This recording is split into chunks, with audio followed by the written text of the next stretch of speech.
Hello friends, this is Caroline Varghese और आज हम फिर से कुछ नए वर्ड्स सीखेंगे। आज के वर्ड्स हमारे इंग्लिश के न्यूज़पेपर से लिए हुए हैं, so please I request you कि आप इनको अपने कॉपीज़ में लिखिए, इनके सिनोनिम्स और एंटोनिम्स कॉपीज़ में लिखिए एंड इनको रिवाइज कीजिए रोज़। आप अभी तक कई क्लासेस हो चुके हैं, सो हम सारे वर्ड्स एक दिन में रिवाइज नहीं कर सकते, इट्स ऑल राइट। हम कोई 10 वर्ड्स 15 वर्ड्स रोज रिवाइज करें एंड कोई 5 वर्ड्स के हम सेंटेंसेस बनाएंगे। इससे आपकी इंग्लिश इम्प्रूव होगी and with in no time आप ये देखोगे कि आप इंग्लिश में बेटर हुए हो। ऑल राइट, सो हमारा आज का फर्स्ट वर्ड है इवोक। इवोक का मतलब है, हिंदी में हम जो बोलते हैं पैदा करना, उसको हम इंग्लिश में इवोक करना बोलते हैं। पैदा करने का मतलब ये नहीं है कि giving birth to a child, जैसे कोई आइडिया इवोक होता है, कोई मेमोरीज याद आती हैं या मेमोरीज बनती हैं, उसको हम बोलते हैं इवोक। एंड इसके सिनोनिम्स क्या क्या होंगे? अराउज,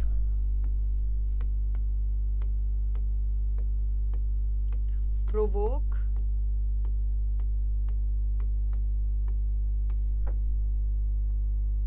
अराउज, प्रोवोक, ये दोनों ही नए वर्ड्स हैं।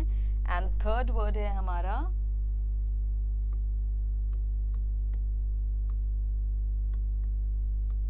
रेस। तो अराउज एंड प्रोवोक हमारे न्यू वर्ड्स हैं और हमारा थर्ड वर्ड है रेस। अब इसके एंटोनिम्स क्या होंगे? एंटोनिम्स होंगे halt, stop, suppress,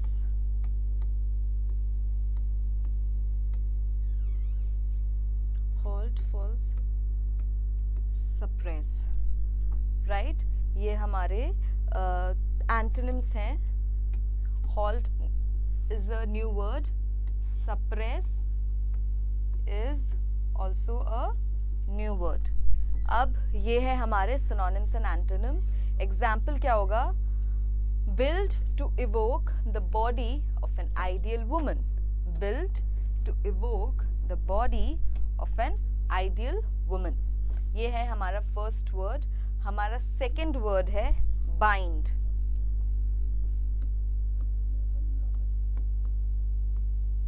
bind, bind का मतलब है किसी चीज को बांधना, ठीक है? जैसे स्ट्रिंग्स बांधते हैं, रस्सियां बांधी जाती हैं, तो उसको हम बोलते हैं बाइंड करना।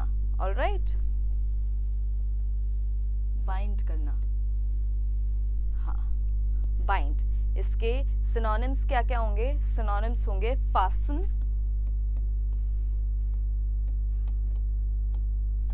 Join, attach. Fasten, join, attach. इसमें से फास्टन एक नया वर्ड है, अटैच एंड जॉइन कॉमन है। तो ये है हमारे सिनोनिम्स। एंटोनिम्स क्या होंगे? Free, undo, untie. Free, undo, untie, तीनों ही बहुत कॉमन सिनोनिम्स हैं। एंड इसका एग्जाम्पल क्या हो सकता है? Please bind all the ropes together. Please bind all the ropes together. ये है हमारे synonyms. Next word, obligatory.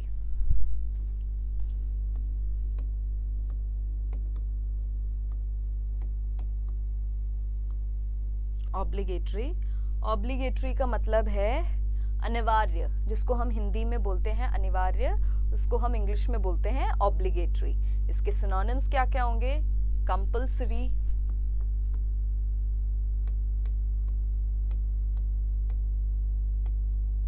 Mandatory,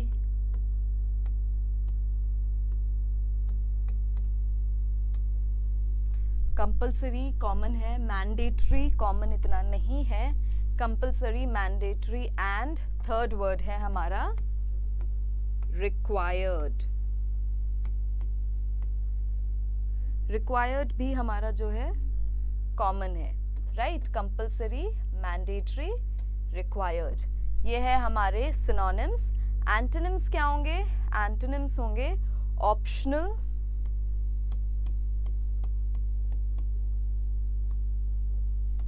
optional, involuntary, voluntary,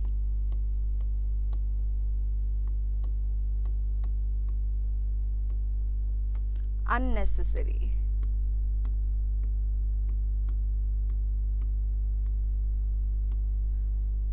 ये है हमारे antonyms, optional, voluntary, unnecessary.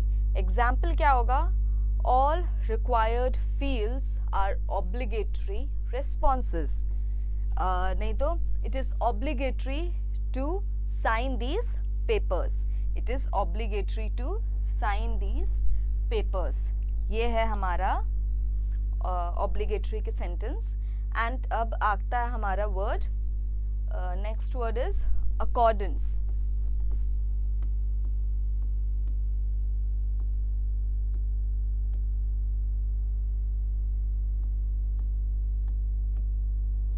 Accordance, accordance का मतलब है अनुसार, किसी लॉज या किसी रूल के अनुसार. अकॉर्डेंस का मतलब है अनुसार. इसके सिनोनिम्स क्या क्या होंगे? सिनोनिम्स होंगे आपके accord,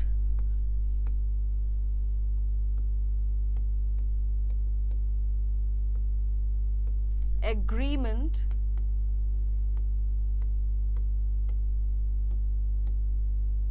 accord, agreement, accord, agreement and conformity. Conformity.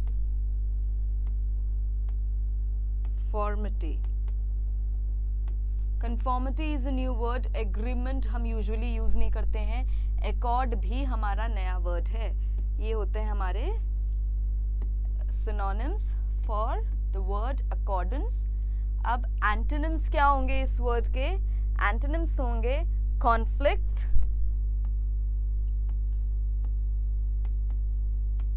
conflict, difference,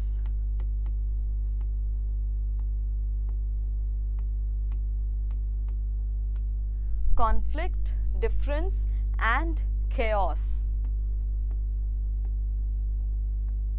Conflict, difference and chaos. Conflict is a new word. Difference पता है, chaos पता है. So ये है हमारे synonyms and antonyms for the word accordance. इसका example क्या हो सकता है? Please take the actions in accordance with the rules. Please take the actions in accordance with the rule. ये है हमारा fourth word. हमारा जो fifth word है वो है enact.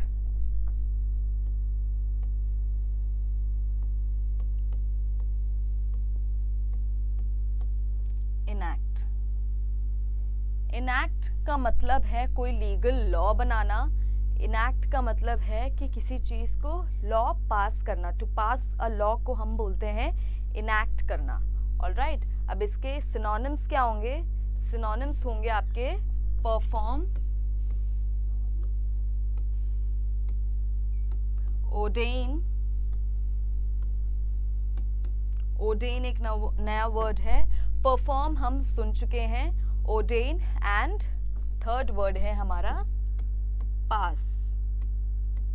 ये हमारे synonyms हैं for the word enact. Antonyms क्या होंगे? Antonyms होंगे abolish,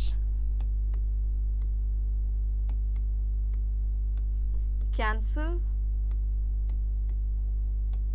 repel.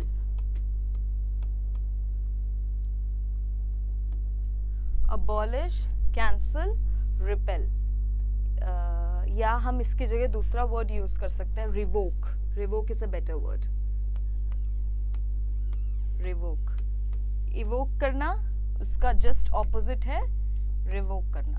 ऑलराइट. evoke करना मतलब कि कुछ आप, ये भी जो है आपका एक सिनोनिम बनता है evoke का. enact करना मतलब जो आप पैदा करते हो उसको आप कर देते हो. सिनोनिम नहीं है बट ये उसका आफ्टर प्रोसेस है.